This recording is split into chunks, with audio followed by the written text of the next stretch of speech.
Assalamualaikum warahmatullahi wabarakatuh. Sebelumnya izinkan saya memperkenalkan diri. Nama saya Fa'la Hayati AS, NIM 19042124. Di video kali ini saya akan mempresentasikan tugas pertemuan 15 mata kuliah Etika Administrasi Publik mengenai kasus korupsi.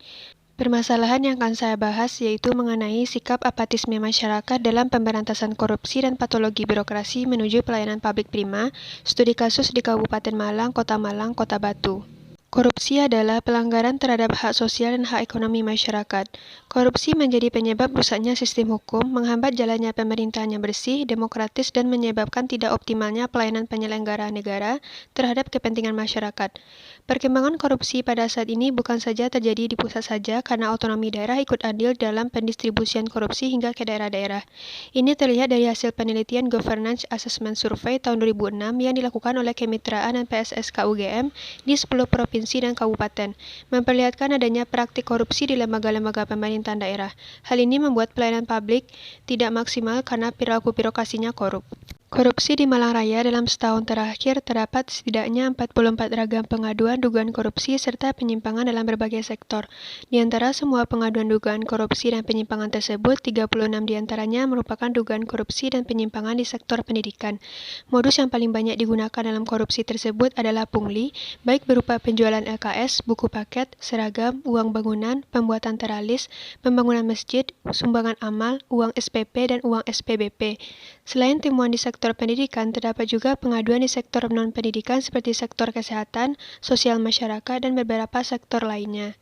Hasil data hambatan pemberantasan korupsi dapat dijelaskan bahwa pemberantasan korupsi masih sangat sulit untuk diatasi, karena banyak aparat penegak hukum yang tidak serius untuk mengungkap dan memberantas korupsi.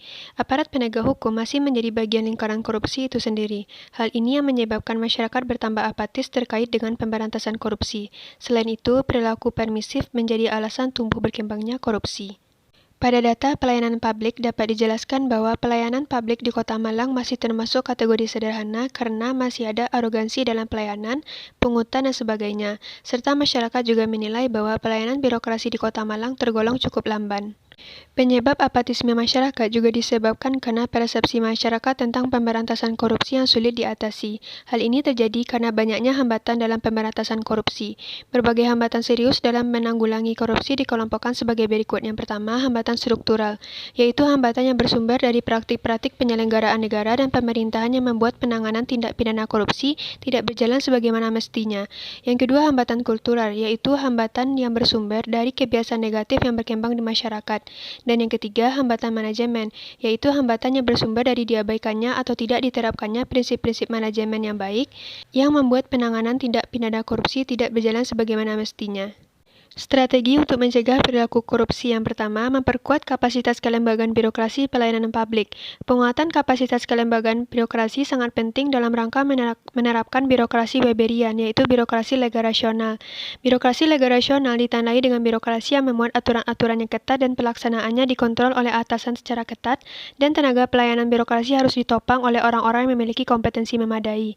Dan yang kedua, penguatan kapasitas SDM. SDM menjadi salah satu faktor determinan sukses tidaknya sebuah organisasi birokrasi. Oleh karena itu, birokrasi yang profesional harus diisi oleh orang-orang yang profesional, yakni orang-orang yang bekerja dengan kompetensi yang memadai. Di samping itu, penguatan kapasitas sumber daya dibutuhkan untuk membekali sumber daya agar memiliki tanggung jawab, disiplin, dan patuh terhadap aturan yang berlaku. Kesimpulan yang pertama, korupsi di Malang Raya yang merugikan keuangan negara mencapai kurang lebih 14 miliar. Yang kedua, hasil tabulasi data tentang upaya pemberantasan korupsi menunjukkan sangat sulit untuk diberantas karena aparat penegak hukum masih menjadi bagian lingkaran korupsi itu sendiri. Selain itu, upaya pemberantasan korupsi di Kota Malang masih menjadi isu kelompok dan golongan, belum menjadi musuh bersama bahwa korupsi harus diberantas. Yang ketiga, patologi birokrasi di Kota Malang bersumber pada 5 masalah pokok. Salah satunya yang pertama, persepsi gaya manajerial yang cenderung otoriter.